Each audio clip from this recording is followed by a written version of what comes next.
Hi everyone, welcome to movie lover.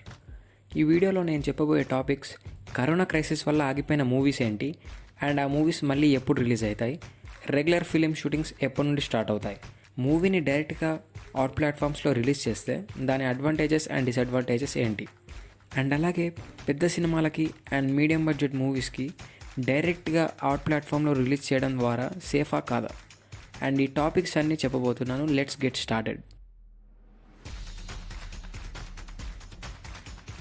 Corona crisis వల్ల cinema shootings ఆగిపోయాయి and March, April and ఇప్పటికే release అవ్వాల్సిన సినిమాలు ఆగిపోయాయి. అండ్ ఈ టైంలో అవుట్ ప్లాట్ఫామ్స్కి మంచి డిమాండ్ పెరిగింది అండ్ టెలివిజన్ రేటింగ్స్ కూడా పెరుగుతున్నాయి. క్రైసిస్ వల్ల ఆగిపోయిన సినిమాలలో హై బడ్జెట్ ఫిలిమ్స్ కూడా ఉన్నాయి. బాలీవుడ్ నుండి బిగ్ ఫిలిమ్స్ లైక్ సూర్యవాన్షి, లక్ష్మీబాంబ్ లాంటి పెద్ద సినిమాలు ఉన్నాయి. అండ్ టాలీవుడ్కి సంబంధించినంత వరకు అయితే చెప్పాల్సిన అవసరం లేదనుకుంటా. But let us see those films which were not released due to this crisis.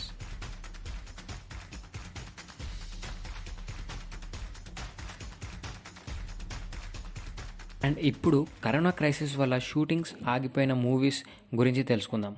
And here is the list. ఈ లిస్ట్లో పాన్ ఇండియన్ ఫిల్మ్స్ కూడా ఎక్కువగా ఉన్నాయి, just like KGF 2, Indian 2, RRR, Prabhas 20 and etcetera. As per the government call, latest news ఏంటంటే film shootings అనేవి July ఎండ్లో start అవుతాయి and film releases వచ్చేసి అక్టోబర్ నుండి స్టార్ట్ అవుతాయి. ఇప్పుడు షూటింగ్స్ అండ్ రిలీజెస్ గురించి క్లారిటీ వచ్చింది. Now let us talk about films directly releasing on add platforms. సినిమాని ప్లాట్ఫామ్స్లలో, టీవీలో, కంప్యూటర్స్లో చూసినా థియేటర్కి వెళ్ళి చూడటం అనేది నెక్స్ట్ లెవెల్ ఎక్స్పీరియన్స్. థియేటర్లో మూవీ చూడటం, అరవటం, ఆ అట్మాస్ఫియర్ని ఎక్స్పీరియన్స్ చేయడమే అసలైన kick. But theatre experience miss అయినా అవుట్ ప్లాట్ఫామ్స్లో రిలీజ్ అవ్వబోతున్నాయి కాబట్టి వాటి గురించి మాట్లాడదాం. సినిమా డైరెక్ట్గా అవుట్ ప్లాట్ఫామ్స్లో రిలీజ్ చేస్తే అడ్వాంటేజెస్ అండ్ డిసడ్వాంటేజెస్ ఏంటి, ఈ విషయం మీద సుబ్బారావు ఏం చెప్తాడో విందాం. ఏముంది, సినిమాకి లాసే. ఈ విషయంలో సుబ్బారావు ఒకటే కాదు, చాలామంది ఇదే అనుకుంటున్నారు. But I'm trying to prove this point wrong. Cinema డైరెక్ట్గా అవుట్ ప్లాట్ఫామ్స్లో రిలీజ్ చేస్తే అది అడ్వాంటేజే అని నేను చెప్తున్నా.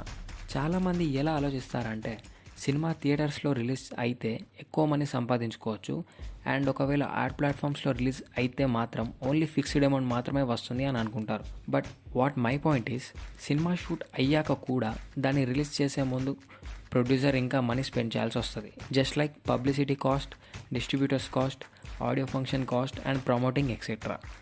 ఇవన్నీ ఎలిమెంట్స్ యాడ్ చేస్తే ప్రొడ్యూసర్స్కి వచ్చే అమౌంట్ తక్కువ. సో ఈ ప్రాసెస్లో చూసుకుంటే మూవీ డైరెక్ట్గా అవుట్ ప్లాట్ఫామ్స్లో రిలీజ్ చేయడం safe.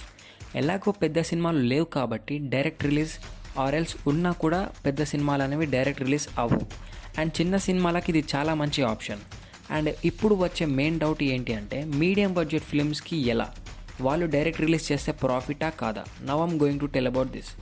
Like all we know, as example Nishabdham movie, Anushka నటించిన నిశ్శబ్దం మూవీకి 26 crores ఆఫర్ చేశారు అండ్ రెడ్ ఫిల్మ్కి 30 crores ఆఫర్ చేశారు and Nani and Sudheer Babu's combination V ఫిల్మ్కి 35 crores ఆఫర్ చేశారు. These are all the medium budget films. Now I will explain this with an example. Just like Nani నటించిన V ఫిల్మ్కి ఒక అవుట్ ప్లాట్ఫామ్ 35 crores ఆఫర్ చేసింది. So movie budget వచ్చేసి 30 crores. Now ఇప్పుడు 30 crores publicity, distributing cost, audio function cost, promoting and అలాగే GST tax ఇవన్నీ add చేస్తే ఇంకో 10 crores అవుద్ది. సో ఇక్కడ ఓవరాల్గా బడ్జెట్ 40 crores అవుతుంది, ఎక్స్క్లూడింగ్ ట్యాక్స్. అంటే మూవీ కలెక్షన్స్ నుండి రిమూవ్ చేసే ట్యాక్స్ యాడ్ చేయకుండానే 40 crores అవుతుంది. ఇన్ని ఆస్పెక్ట్స్ యాడ్ చేస్తే ఇక్కడ ఖర్చు ఎక్కువగా ఉంటుంది. సో ఇక్కడ మీకు డౌట్ రావచ్చు, 35 crores సేఫ్ డీల్ ఎలా అని. యాక్చువల్గా ఏ ప్లాట్ఫామ్ అయినా ఒక సింగిల్ లాంగ్వేజ్ ఫిలింకి 8 crores to 18 crores లోపు అమౌంట్ పెడుతుంది. బట్ ఇక్కడ డైరెక్ట్ రిలీజ్ కాబట్టి 35 crores ఇస్తున్నారు, దట్స్ ఫైన్. అండ్ అలాగే ప్రొడ్యూసర్కి satellite rights, Hindi dubbing rights and remake rights కూడా ప్రొడ్యూసర్తోనే ఉంటాయి. అంటే వీటి ద్వారా ప్రొడ్యూసర్ మనీ సంపాదించుకోవచ్చు అనమాట. ఎగ్జాంపుల్, శాటిలైట్ రైట్స్ ఒక 15 crores, Hindi dubbing rights 10 to 15 crores and అలాగే remake rights 3 crores to 5 crores change. So approximately 35 crores వస్తుంది. సో ఈ విధంగా ఓవరాల్గా 70 crores వస్తుంది. That is out platform 35 crores and other rights 35 crores. So ఈ ప్రాసెస్లో చూసుకుంటే మూవీ డైరెక్ట్గా అవుట్ ప్లాట్ఫామ్లో రిలీజ్ చేయడం సేఫ్.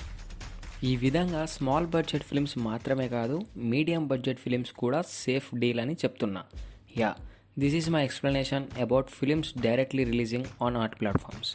అండ్ మీకు ఫిలిమ్స్ డైరెక్ట్గా రిలీజ్ అవ్వడం మీద మీ ఒపీనియన్ ఏంటో చెప్పండి. If you have any doubt regarding this, you can comment below. And thank you.